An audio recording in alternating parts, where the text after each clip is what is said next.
le français pratique de la 6e année primaire. Aujourd'hui, on va commencer l'unité didactique 5 concernant bien sûr la sécurité et code de la route.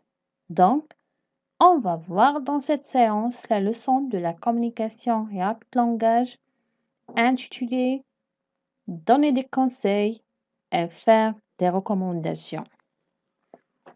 Passe à la page 150 pour commencer notre leçon concernant les actes langage et la communication. Avant d'écouter le dialogue, on va répondre aux questions suivantes.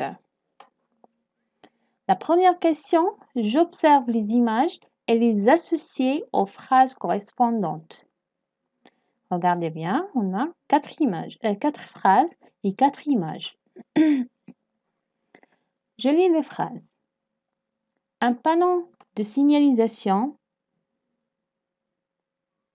Deuxième phrase, des enfants jouent au ballon dans la rue.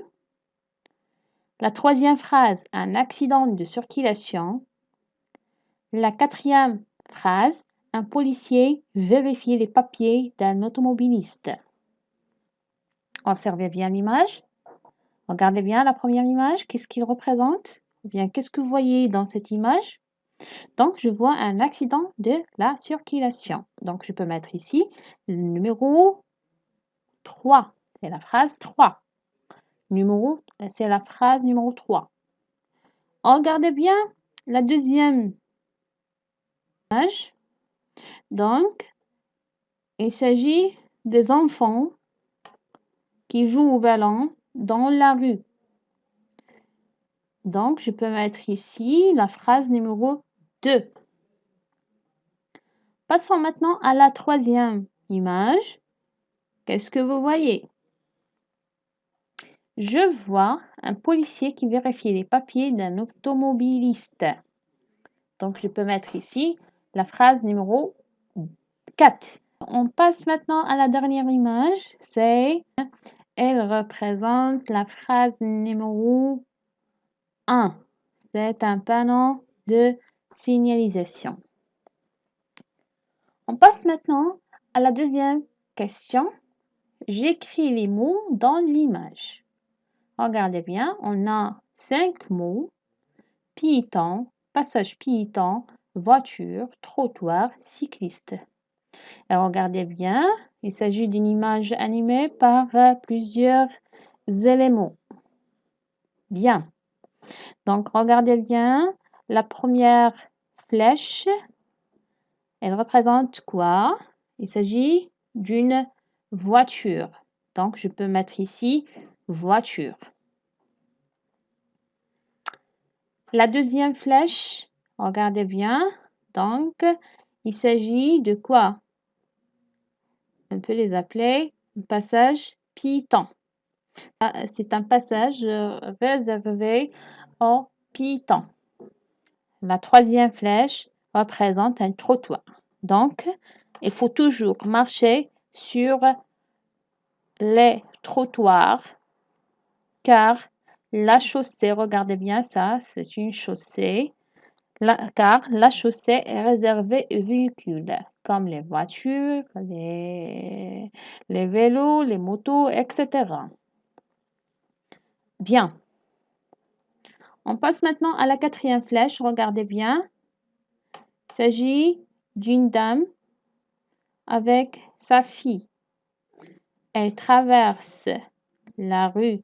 Elle traverse la rue en empruntant le passage piéton. Donc, on peut la considérer comme un piéton. Oui.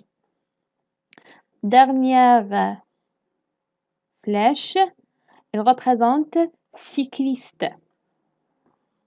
Donc, regardez bien.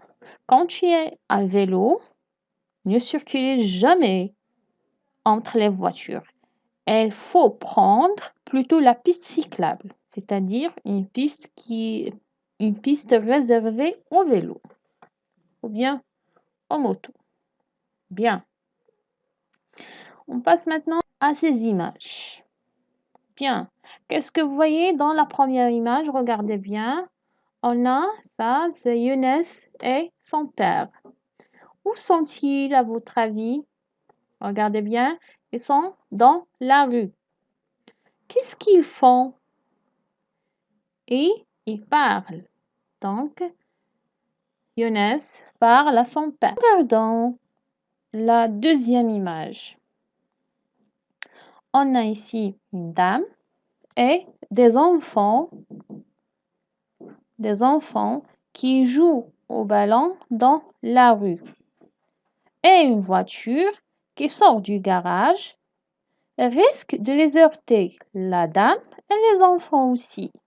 La troisième image, elle représente un schéma.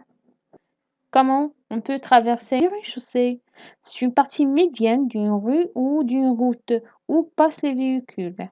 Donc, pour traverser cette chaussée, il faut voir à gauche ou bien il faut regarder à gauche et à droite, puis à gauche et traverser sans courir. Bien, on passe maintenant à écouter le dialogue. Bien. Si on achète le casque maintenant, je peux aller à l'école demain à vélo? Oui, bien sûr, tu peux. Espérons seulement qu'on trouve le bon casque. J'ai hâte d'arriver au magasin. On traverse la rue est libre. Non, Younes, le feu est rouge. Pour traverser, il faut que le feu pour piétons soit vert. Je te conseille de regarder à gauche et à droite et de traverser sans courir. Le feu est vert maintenant. Traversons alors. Je te mets en garde contre le comportement de cette dame. Tu as intérêt à emprunter le passage piéton pour être en sécurité. Regarde, papa, les enfants jouent au ballon sur le trottoir et la voiture qui sort du garage risque de les heurter. Mes petits, soyez prudents. Il y a une voiture qui peut vous heurter et des piétons qui veulent déranger sur le trottoir. Il serait mieux de ranger le ballon et d'aller jouer dans le terrain du quartier. Merci, monsieur, pour vos précieux conseils. Et merci de votre attention. Maintenant, c'est votre rôle d'apprendre ce dialogue. Merci.